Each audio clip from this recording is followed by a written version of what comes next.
Hello everyone, मैं प्रीति कोठारी एक और नई वीडियो के साथ। और आज हम केवीएस टीजीटी मैथ्स का प्रैक्टिस सेट करेंगे। उसमें भी हम आज सेट पॉइंट करेंगे। ठीक है, ये 20 क्वेश्चंस होंगे। तो 1 डे के गैप में मैं डेली एक 20 क्वेश्चंस का सेट लेकर के आऊंगी और क्वेश्चंस का लेवल भी अच्छा होगा, आपको हेल्प मिलेगी इसको करने में। ठीक है, 1 डे क्वेश्चंस।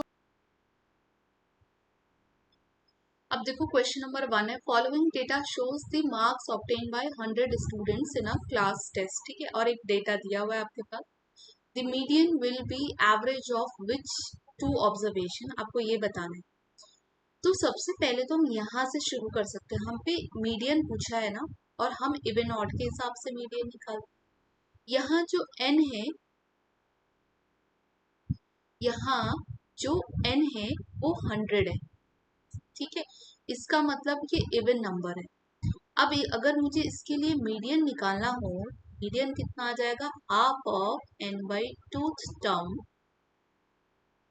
ठीक है, plus n by two plus 1 term, right, यही होगा। अब इसको देखने के लिए अब मैं देखूं तो ये कितना आ जाएगा, हाफ, ये 100/2 होगा तो ये 50th टर्म आ जाएगा, और सेकेंड वाला 51 टर्म आ जाएगा। ठीक है, अब हमें बस ये दोनों निकालने हैं। अब आप एक चीज गौर करेंगे, हम ऐसे ही रैंडमली नहीं पिक कर सकते। पहले ऑब्जर्वेशन को आपको ठीक से लिखना पड़ेगा। आप क्या लिखो, मार्क्स लिख दो एक साइड। जैसे सबसे पहले 20, या तो इंक्रीजिंग ऑर्डर में लिखो या डिक्रीजिंग में लिखो, आप अपने अकॉर्डिंग थे। अब मैं क्या कर रही हूँ, इंक्रीजिंग ऑर्डर में लिखूंगी इसको। ठीक है, 20 लिखा, फिर लिखा मैंने 25, फिर कितना है 28, फिर कितना है 29। ठीक है, 28, 29, फिर कितना है 33 है, फिर कितना है 38 है, फिर कितना है 42 है, लास्ट में है 43। अब ये जो 20 मार्क्स ऑब्टेन करने वाले थे वो 6 थे, 25 20 थे, 28 जो थे वो 24 थे, 29 28 थे, 33 15 थे, 38 4 थे, 42 2 थे, और 43 1 थे। ठीक हो गया। अब जिसमें 50th ऑब्जर्वेशन होगा वो क्या होगा, देखो 50th ऑब्जर्वेशन का मतलब वो 50th स्टूडेंट पूछ रहे हैं। तो 6 ये हो गए और 20 ये हो गए, तो 20 और 6 कितना हो गया 26। 26 में आप ये ऐड करोगे तो ये 50 हो जाएगा। इसका मतलब जो 50th ऑब्जर्वेशन है वो 28 है। ठीक है, दूसरा देखेंगे हम। दूसरा है आपके पास 51, तो अभी 50 तक तो यहाँ पे हो गया था। 51 किस में आएगा, नेक्स्ट वाले में, तो 29 आ जाएगा। ठीक है, अब इन्हीं का जो एवरेज है वो मीडियन निकल के आएगा, तो वो ऑब्जर्वेशन 28 और 29 हो जाएंगे। अब नेक्स्ट देखते हैं, the probability of getting a composite number. अब सबसे पहले कंपोजिट नंबर क्या होते हैं। कंपोजिट नंबर हमने आई थिंक पहले भी किया था। तो जो भी नंबर प्राइम नंबर नहीं है वो बाकी सारे बचे हुए नंबर्स कंपोजिट नंबर्स हैं। या फिर मैं दूसरी लैंग्वेज में बता दूं तो जिसके पास क्या हो, मोर देन 2 फैक्टर्स। ठीक है, कितने हो, मोर देन 2, कितने भी हो सकते हैं, पर ये होना चाहिए मोर देन 2 फैक्टर्स। ठीक है, मोर देन 2 फैक्टर्स, तो वो सारे आपके कंपोजिट में आ जाएंगे। अब वो कह रहा है greater than 3 on throwing a die. आपको पता है इसके लिए जो प्रोबेबिलिटी होगी, तो उसके जो टोटल आउटकम्स होते हैं वो सबको पता है 6 होते हैं। अगर मैं बात करूं कंपोजिट नंबर की जो कि 3 से ग्रेटर है, तो वो 4 है एक, और एक 6 है। 5 तो आपको पता है प्राइम नंबर है। 4 और 6, तो ये कितना हो गया 2, इसके जो आउटकम्स है वो 2 हो गए, तो 3 जा 6, आंसर कितना रहा है 1/3। तो ये क्वेश्चन नंबर 2 हो जाएगा। नेक्स्ट देखते हैं, वो कह रहे हैं √3 + 2 का होल स्क्वायर प्लस √3 - 2 का होल स्क्वायर इज एन। अब आपको इनमें से ये देखना है, तो इसके लिए करना क्या होगा, इसको करने का बस एक ही तरीका, फटाफट से इसका स्क्वायर खोल लेते हैं। आपको पता है कि ये किसका होगा, ये होगा आपके पास a + b का होल स्क्वायर। ओपन कर लो, a² + b² -2 प्लस का 2ab, और वही आप a - b का होल स्क्वायर कर लेना, a² + b² -2ab। आप करोगे तो ये हो जाएगा कितना 3 प्लस 2 का स्क्वायर करोगे तो 4 प्लस 2ab, तो ये जगह 2 2 जा 4 √3। प्लस अगेन इसके लिए करोगे तो ये जाएगा 3 प्लस का 4 माइनस का 4√3। ठीक है, ये हो रहा है। अब आप इसको सॉल्व कर लो तो आप इसको ऐड करने की भी जरूरत नहीं है, आपको पता है कोई ना कोई पॉजिटिव नंबर आएगा क्योंकि सब जगह प्लस ही है, तो ये पॉजिटिव का रेशनल नंबर हो जाए। ठीक है, नेक्स्ट देखते हैं। Let a A is equal to sorry A is equal to P square Q cube R की पावर एन है। बी दे रहा है पी क्यूब क्यू की पावर एम और आर का स्क्वायर दे रहा है। ठीक है, इनका दोनों का एलसीएम भी दे रहा है। ठीक है, LCM of A comma B भी दे रहा है कितना, पी क्यूब क्यू 4 R3। अब आपको ये वैल्यू निकालनी है कहीं से, तो सबसे पहले तो आप ये देखो कि आर और एन क्या हम इससे निकाल सकते हैं, निकाल सकते हैं। देखो आपको पता है कि जो सबसे हाईएस्ट पावर होती है ना वही आपकी एलसीएम में आती है। ये हम जब भी मैं क्वेश्चन कराती हूँ उस समय आप देखोगे एलसीएम एचसीएफ वाले में कि जितनी किसी भी प्राइम नंबर की जिसकी जितनी सबसे ज्यादा क्या हो पावर होगी वही दोनों के एलसीएम में आती है। अब देखो यहाँ पे P है, यहाँ पे भी P है, तो हाईएस्ट पावर एलसीएम में आ गई। फिर देखो यहाँ Q है, यहाँ Q है, हाईएस्ट पावर I भी है। इसका मतलब M आपका क्या रहा होगा, यहाँ पे 4 रहा होगा, हाईएस्ट पावर ही एलसीएम में आएगी। R जो है N है, यहाँ 2 है, बट यहाँ 3 है, इसका मतलब N जो है 3 रहा होगा। अब वो पूछ रहा है 2N माइनस 2M। हाँ, तो 3 है ये, सॉरी, तो ये जाएगा 3 × n कितना है 3 माइनस का 2 × m कितना है 4, 3 3 जा 9 4 जा 8, 1 आ रहा है। ऑप्शन नंबर 2 करेक्ट होगा। नेक्स्ट देखते हैं, for any prime number p, ये केवीएस वाले में भी आया हुआ क्वेश्चन है, इसलिए मैंने इसको हाईलाइट भी किया है। देखो अब वो कह रहे हैं if p divides q square where a is any real number then p also divides definitely a। ये थ्योरम है क्लास 10th के सबसे फर्स्ट चैप्टर में। ठीक है, कि अगर p जो है a स्क्वायर को डिवाइड कर रहा है तो p डेफिनेटली a को भी डिवाइड करेगा। राइट, नेक्स्ट देखते हैं। ये कह रहे हैं अब 6th क्वेश्चन है, the point p divides the line. ये पॉइंट p जो है डिवाइड कर रहा है इसको किसमें, A B in the ratio 3:1। ठीक है, as shown in below, the value of A B upon P B निकालना है आपको। ए बी, अब देखो ए बी पूरा कितना होगा, ए बी होगा 4। ठीक है, पी बी कितना होगा, पी बी कितना है 1 है, तो ये देखो अब क्वेश्चन नंबर 7 देखते हैं कि if x square plus B x plus b equal to 0 has two real roots then the value of b. ठीक है, आपको बी की वैल्यू निकालनी है। आपको पता है ये जो डिस्क्रिमिनेंट होता है B square minus 4ac equals to 0, A X square plus B x plus C अगर आपके पास ये क्वाड्रेटिक इक्वेशन है तो इसके लिए डिस्क्रिमिनेंट होता है B square minus 4ac equals to 0। Discriminant तो ये होता है, लेकिन अगर कंडीशन 0 भी तब रूट्स कितने होते हैं, रूट्स होते हैं रियल और इक्वल। अगर यही डिस्क्रिमिनेंट 4ac ग्रेटर देन 0 होता है तो रूट्स क्या होते हैं, रियल होते हैं बट डिस्टिंक्ट होते हैं। ठीक है, अब अगर आप यहाँ क्वेश्चन में ऑप्शन देखो तो उसने इक्वालिटी के लिए कुछ भी बात नहीं कही, हमें ऑप्शन ही नहीं दे रहा वो इस तरीके से। जैसे अगर वो इसके साथ दो दो ऑप्शन दे देता तो हम उस हिसाब से कर लेते क्वेश्चन, लेकिन अभी हम यहाँ पे क्या लिखेंगे क्योंकि उसने 2 रियल रूट्स लिखा है, मैं सिर्फ यहाँ डिस्टिंक्ट के लिए लेकर के चलो। ठीक है, अकॉर्डिंग टू दी ऑप्शन चल रही हूँ मैं अभी। ठीक है, अब अगर हम बात केवल डिस्टिंक्ट की करें तब इसमें क्या होगी, बी बी माइनस का 4a, सॉरी यहाँ करो कि आप इसमें से वापस ये जो गिवन आपके पास क्वाड्रेटिक है उस हिसाब से यहाँ बी वैल्यूज निकालो, तो देखो ये कितना होगा, ये बी होगा आपका, ये सी है और ये ए है, ए 1 होगा आपका। ठीक है, तो बी तो बी ही है, ए 1 है और सी कितना है, बी है। तो अब यहाँ देखेंगे b square minus 4b greater than 0 होगा, तो अभी आप देख सकते हैं बी माइनस का 4 और ग्रेटर देन 0 का। अब अगर मैं ऑप्शन से जाऊं कौन सा वैल्यू होगी बी की, देखो अगर मैं यहाँ 4 रख दूं, 4 माइनस 4 कितना हो जाएगा, 0 हो जाएगा, जबकि हम ग्रेटर देन 0 की बात कर रहे हैं, इसीलिए मैं इक्वालिटी नहीं ली मैंने।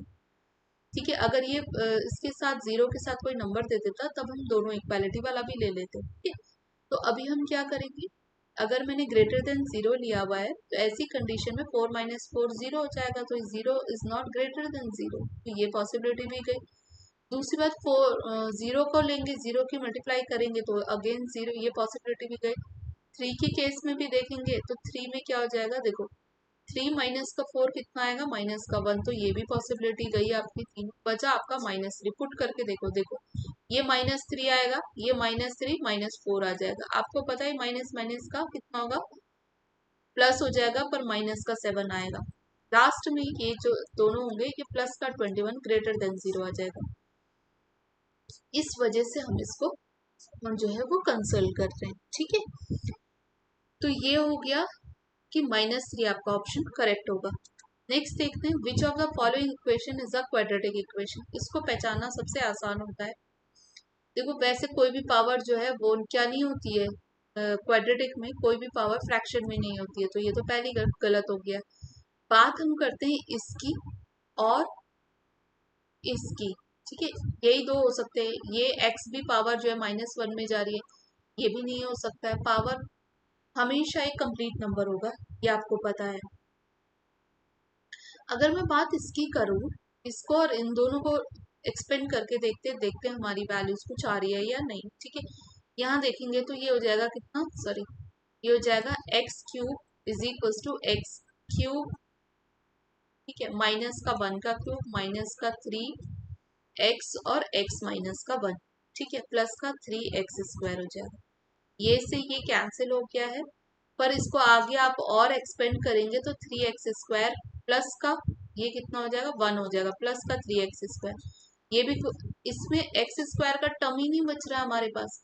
जब x² का टर्म नहीं बच रहा है तो ये भी क्वाड्रेटिक नहीं होगी। तो लास्ट थर्ड वाला ये आपकी क्वाड्रेटिक होगी। देखो मैंने यहाँ पे क्या किया, मैंने a - b का होल क्यूब बोला, a³ - b³ -3ab, और यहाँ a माइनस का b। वैसे आपको यहाँ भी एक्सपेंड करना है, a प्लस b का whole cube, a³ plus b³ plus 3ab plus ab, a plus b, बस ये आप रखोगे तो ये आपका क्वाड्रेटिक आ जाएगा। ठीक है, इसका क्वाड्रेटिक भी देखना है आपको तो आप देख सकते हो, x³ प्लस का 1 प्लस का 3x और अंदर ब्रैकेट में x प्लस 1 हो जाएगा। ये से ये कैंसिल, देखो यहाँ 0 हो गया, 1 प्लस 3x² प्लस का 3x, तो अब ये पूरा क्वाड्रेटिक बन। ठीक है, 9th में देखते हैं, a piggy bank contains ₹1 ₹1 coins and ₹2 coins. ठीक है, मतलब ₹1 और ₹2 के सिक्के हैं। ठीक है, और कितने हैं वो रखे हुए, 9 और 11 के रेशो में रखे गए हैं। जो ₹1 के कॉइन है और ₹2 के कॉइन है, कितने, 9 और 11 के रेशियो में रखे गए हैं।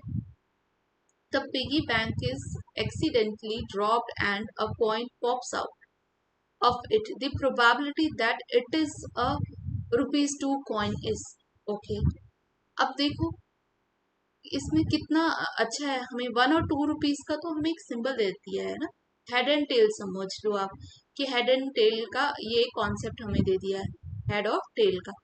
ठीक है, हेड एंड टेल में भी तो हम यही करते हैं, हमारे लिए तो ये 1 एंड ₹2 कोई हमें इसका ये नहीं निकालना है कि ये कितना टोटल रुपीज हमें मिला है। ये एक तरीके के इवेंट्स बन रहे हैं, ₹1 का कॉइन और ₹2 का कॉइन। ये पिगी बैंक में रखे हुए, ये सपोजिंगली ये एक पिगी बैंक है। ठीक है, ये है एक पिगी बैंक, इसमें 1 और ₹2 के कॉइन रखे गए हैं, और ये किस तरीके से रखे गए, 9:11 के। इसका मतलब ये जो टोटल रखे गए होंगे यहाँ पे कितने होंगे, वो 20 होंगे। उसमें से ₹2 के कॉइन बाहर निकल गए हैं, तो ₹2 के कितने थे रेशो में, 11 थे। तो इसकी प्रोबेबिलिटी कितनी हो गई, इसकी प्रोबेबिलिटी 11/20 हो गई। ठीक है, अब 11/20 को आप सॉल्व करेंगे तो आपको पता होगा कितना होगा। देखो 2 से कर लो पहले, तो ये हो जाएगा 2 5 जा 10, फिर 0.25 जा 10, अपॉन में 10 था तो ये हो जाएगा 0.55।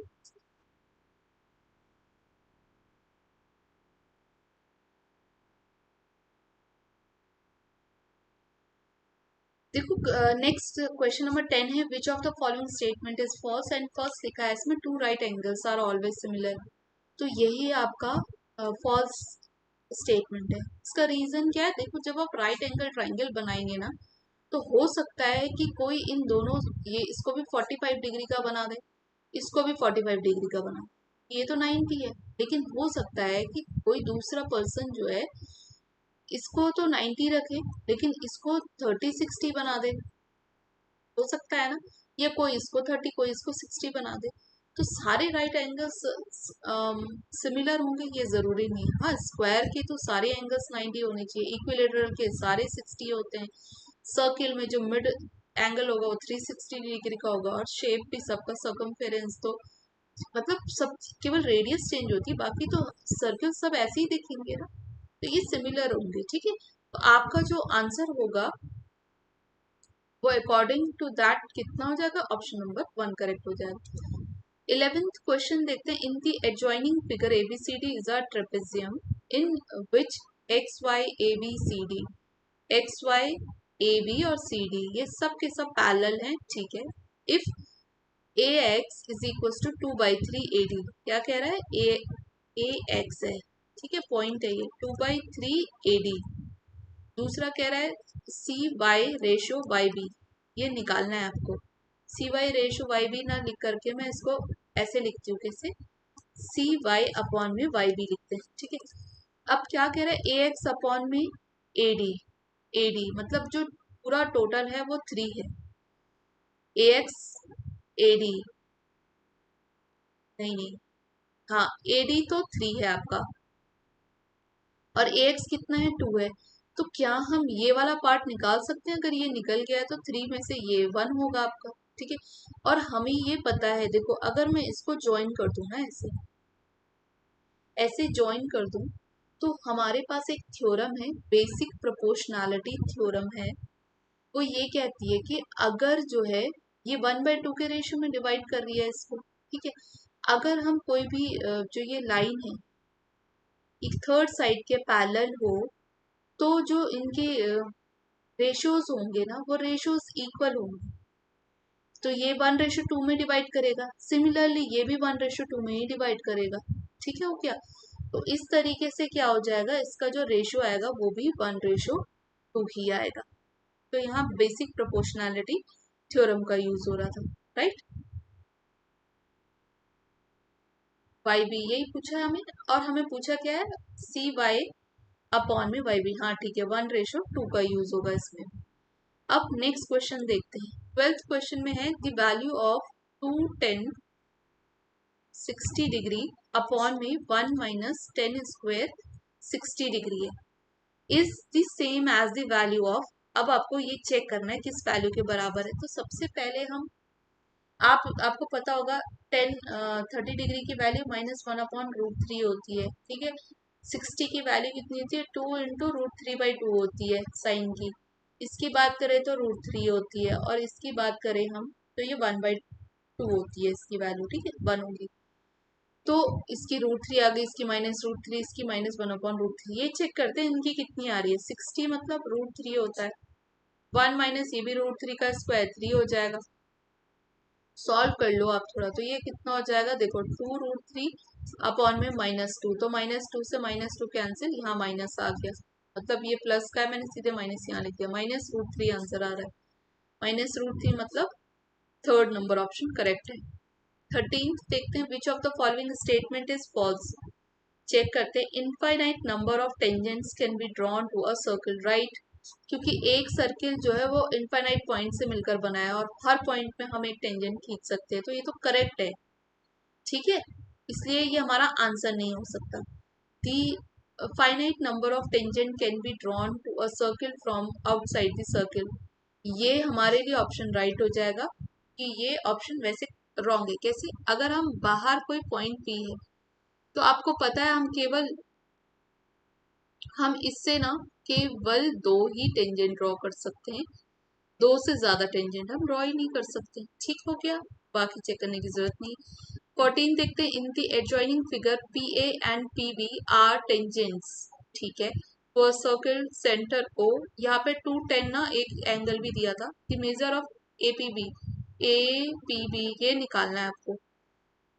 आपको पता होगा कि किसी टेंजेंट पे सेंटर से हम जो लाइन ड्रॉ करते हैं वो 90 डिग्री का एंगल इस पे बनाती है। इसके लिए थ्योरम्स पढ़नी पड़ेगी। ये भी 90 डिग्री का, इतना तो क्लियर हो गया। इसका मतलब इन दोनों का भी जो सम होगा वो 90 डिग्री का होगा। अब ये पूरा एंगल कितने का बनता है? 360 का। 360 में से 210 घटा दो, 150 बचा। अब 150 यहाँ बच गया। अब ये कितना हो जाएगा फिर? 30 डिग्री का हो जाएगा, क्योंकि इन दोनों का सम 180। अब ये तो चारों के चारों मिलके क्वाड्रिलेटरल बना रहा है, तो 360 होना चाहिए था सम। ठीक है, तो ये जो है सप्लीमेंट एंगल बना रहे हैं, इस वजह से हमने क्या किया, इसको 30 डिग्री का, तो ऑप्शन थर्ड हो जाएगा। An observer 1.8 meter tall stand away from a chimney at a distance at 38 point m मतलब मीटर along the ground। अब एक जो है ये यहाँ पे एक ऑब्जर्वर खड़ा था 1.8 मीटर हाइट का। अगर वो देता नहीं तो हम इसको पॉइंट लेते, ठीक है। अब उसने हाइट दी है तो लेनी पड़ेगी। डिस्टेंस कितनी है? 38.2 मीटर। ये चिमनी से इसकी डिस्टेंस है। चिमनी मतलब होती है एक तरीके की क्या है ये, एक समझ लो एक बिल्डिंग है ये। The angle of elevation of the top of chimney from the eye of observer। अब eye of observer यहाँ होगी। अब इसका एंगल ऑफ एलिवेशन उसने दिया हुआ है 45 डिग्री का है। अब वो पूछ रहा है दी height of the chimney above the ground. इसकी हाइट निकालनी, जबकि ये रेक्टेंगल बनाएगा और ये भी 1.8 मीटर हो जाएगा।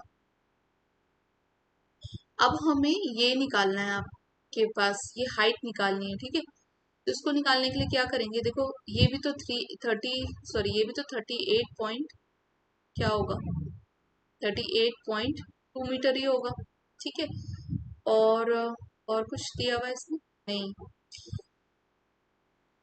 राइट। ये 38। अब देखो ये ना एक ट्रिकी क्वेश्चन था, अगर कोई समझ गया हो, क्योंकि ये तो 90 डिग्री का बनेगा। क्यों बनेगा? क्योंकि ये एक तरीके से हाइट है। हाइट है तो हाइट में जब हम ये एंगल ड्रॉ करते हैं तो हमेशा 90 डिग्री का बने। जब ये 90 डिग्री का बनेगा तो, और ये 45 है, तो दूसरा एंगल भी तो कितना होगा? दूसरा एंगल भी तो 45 डिग्री का होगा। इसलिए ये इतना ट्रिकी वे में उन्होंने दिया हुआ था क्वेश्चन कि इसमें कैलकुलेशन नहीं है। तो ये जब 38.2 मीटर की होगी तो ये भी तो 38.2 मीटर की होगी, क्योंकि ये आइसोसेलेस ट्रायंगल बन जाएगा। बस इन दोनों को ऐड कर दो तो ये कितना हो जाएगा? 38.2 और 1.8, तो ये 0, ये 8 और 9 और 10, 40 बन रहा है ये। तो ये आपका ऑप्शन नंबर 2 करेक्ट हो जाएगा। 16th में देखते हैं, in the adjoining figure the sum of radii of two concentric circles is 16 centimetre है। अब देखो मैं इसका ना क्या करती हूँ, एक को तो मैं आर ले लेती हूँ, अंदर वाले को स्मॉल आर ले लेती हूँ, चलो। बाहर वाले को मैं क्या ले रही हूँ? कैपिटल आर ले रही हूँ। वो कह रहे हैं capital R plus small R 16 centimetre है। The length of chord A B, अब ये कॉर्ड थी, length of chord A B which touches the inner circle at point P is 16 centimetre. ये जो ए बी है ना, ए बी की जो लेंथ है वो 16 centimetre. The difference of the radii, अब आपको इनका डिफरेंस निकालना है, मतलब आपको आर माइनस आर निकालना है, कितना होगा। अब देखो ये सबको पता होगा, जब कॉर्ड में हम सेंटर से क्या करें, रेडियाई अगर हम इसमें खींच रहे हैं तो ये जब टच करता है तो इसको दो पार्ट्स पे ये इक्वली डिवाइड करता है। इसका मतलब ये भी 8 हो जाएगा, ये भी 8 हो जाएगा। इतना क्लियर हो गया होगा। अब ठीक है, ये हो गया। अब मैंने ये परपेंडिकुलर ड्रॉ किया है इसके अंदर से, तो ये तो 90 डिग्री का होगा, ठीक है। अब हम बात करें तो अब हम इसको कैसे लिख सकते हैं, देखो ये हो जाएगा आपके पास, अगर मैं लिखना चाहूँ तो R square is equals to R square plus का 8 स्क्वायर।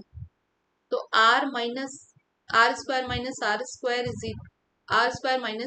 इज इक्वल्स टू 8 का स्क्वायर। अब आप याद देखो आर माइनस, इसको हम ए प्लस बी ए माइनस बी लिख सकते हैं। 8 का स्क्वायर हो जाएगा। अब देखो आर प्लस बी हमें दिया हुआ है, ये 16 है। और ये r माइनस आर तो हमें निकालना है। 8 8 जैसे 64 होता है। अब आप इसको क्या करो, r minus R is equal to 64/16 कर दो। 16 चौको 16 4 जाओ।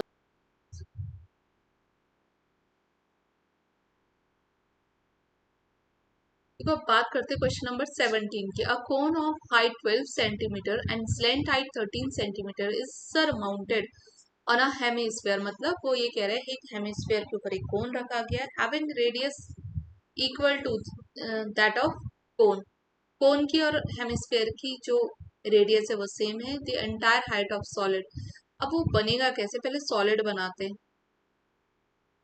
ये एक हेमिस्फीयर मैंने ड्रॉ कर दिया, इसके ऊपर ये कोन रख दिया है, ठीक है। अब ये क्या है, इसकी रेडियस है। ये हाइट आपको निकालनी है पूरी की पूरी, ठीक है।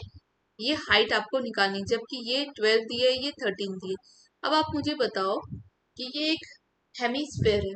हेमिस्फेयर में ये जो हाइट है वो हाइट मीन्स उसकी रेडियस की तो बात होती है ना। तो अगर हम ये रेडियस निकाल दे तो हमें ये पूरी हाइट मिल जाएगी। तो ये कितनी होगी, ये 144 होगा। अगर हम इसको 90 डिग्री से करें, पाइथागोरस से सॉल्व करें, तो आपको पता है 169 माइनस 144 25। इसका मतलब R5 आ रहा है। अगर मैं इस 5 को 12 से ऐड कर दूं तो ये हो गया ना हमारे पास कितना, 17 सेंटीमीटर आपके पास टोटल हाइट निकल के आ जाएगी। ठीक हो गया। अब ये कह रहे हैं कि uh X median and Y mean Z mode is the empirical relationship between mean median mode, then the value of, ये निकालना है बेसिकली फॉर्मूला।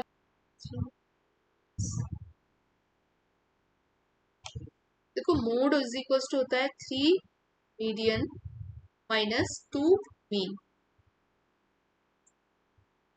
तो वो यहाँ पे क्या कह रहे हैं कि जो मोड है, यहाँ पे जो गिवन मोड है वो जेड मोड है, is equals to X median है माइनस का जो मतलब प्लस का वाई मीन, ये दे रहा है वो। तो हम इसे कंपेयर कर सकते हैं। देखो यहाँ पे कितना हो जाएगा, जेड 1, एक्स कितना हो जाएगा 3, वाई कितना हो जाएगा -2, पुट इट हेयर। तो ये कितना हो जाएगा आपका X plus Y plus Z, कितना आ रहा है आपका 3 माइनस का 2 और प्लस का 1। तो इसमें से ये गया कितना 1 प्लस 1 कितना आ रहा है 2। Question number option number 2 correct है। अब ये कुछ दे रखे हैं उन्होंने यहाँ पे, तो मैंने देखो अब नेक्स्ट क्या लिखा है कि इन क्वेश्चन 19 एंड 20 जो आखिरी के दो क्वेश्चन है वो असर्शन और रीजन से रिलेटेड है। उसके लिए ऑप्शन पहले दिए हैं कि both assertion and reason are true and reason is correct explanation of assertion A, तब आप ऑप्शन ए लगाएंगे। वैसे 2 के लिए भी है कि अगर दोनों ट्रू हैं बट रीजन जो है वो करेक्ट एक्सप्लेनेशन नहीं है तो आप 2 लगाएंगे। Assertion A is true but reason is false तो आप 3 लगाएंगे। और assertion A is false but reason is R is true तो आप फोर्थ लगाएंगे ऑप्शन, ठीक है। क्वेश्चन देख लेते हैं। assertion फॉर एन AP ये दिया हुआ है 10th term from the end is 168, ठीक है 168 है। अब इसको ना हम इसको पहले ये देख लेते हैं ये क्या कह रहे हैं। 10th term from the end, 10th term from the end, यहां से जो 10th टर्म होगा वो 10th टर्म कितना होगा, वो कह रहा है 168 होगा। पहले तो यही चेक करना पड़ेगा कि हमें एंड से कितना हो रहा है। इसमें गैप चेक कर लो आप कितना है, 3 में से 6 क्या कितना होता है 3, फिर 3 3 का गैप है। तो अगर मैं इसको ऐसे लिखूं 9,6,3 तो अभी कितने का गैप है इसमें, -3 का गैप है ना। -3 ऐड करोगे तो 6 आएगा, फिर -3 ऐड करोगे तो 3 आएगा, यही होगा। तो इसका मतलब अगर मैं इसको यहाँ से लिखना चाहूँ 198, इसमें से -3 कर दो, -3 कर दो तो 195 आ जाएगा, फिर -3 कर दो तो 19 कितना आ जाएगा 2 आ जाएगा, ठीक है सो ऑन। और लास्ट में आपका आएगा 9,6,3। अब इसका अगर मुझे 10th टर्म चाहिए तो A10 कितना हो जाएगा A प्लस 90। अब A10 कितना आ रहा है ए से, ए आपका 198 है, प्लस 9 कितना है, 9 ही है, डी माइनस का 3 है, तो ये आ रहा है 198 माइनस का 9 3 27। तो यहाँ करें अगर हम 27 1, और ये कितना आ रहा है 7 1, इसका मतलब हमारा इसमें असर्शन ही गलत है, असर्शन ही हमारा गलत है, इसमें ये आया ही नहीं हमारे पास। तो इसका मतलब हमारा टेंथ जो and is 168, tenth term from the end is not of 168, इतना 171 होना था, तो इसमें हमारा क्या आएगा, असर्शन गलत है। बट सेकंड चेक कर लेते हैं, इफ a and l मतलब last term are the first and last term of an AP with common difference then the nth term from the end।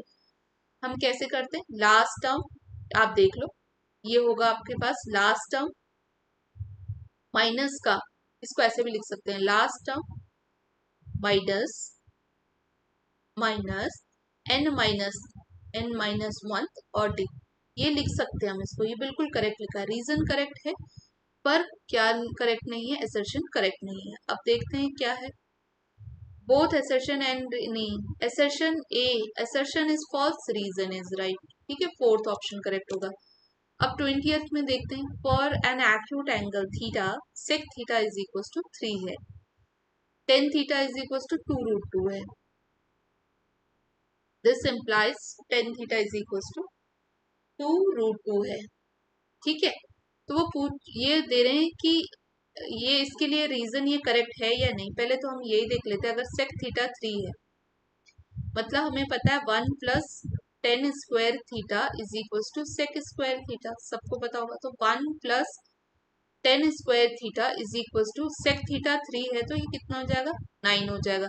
अब आप इसको सब्ट्रैक्ट करेंगे तो टेन स्क्वायर थीटा कितना आ जाएगा 8, तो टेन थीटा कितना आ जाएगा, आई थिंक क्या आ जाएगा 2√2, ठीक है, तो ये तो करेक्ट है।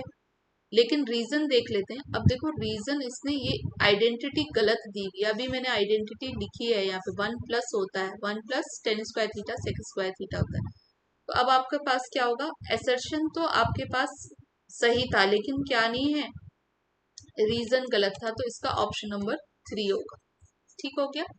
और इसका क्या था, ऑप्शन नंबर 4, ठीक है। तो ये 20 क्वेश्चंस हो गए हैं, और कुछ मैं कल टॉपिक पढ़ा दूंगी, और फिर उसके बाद नेक्स्ट अगेन सेकंड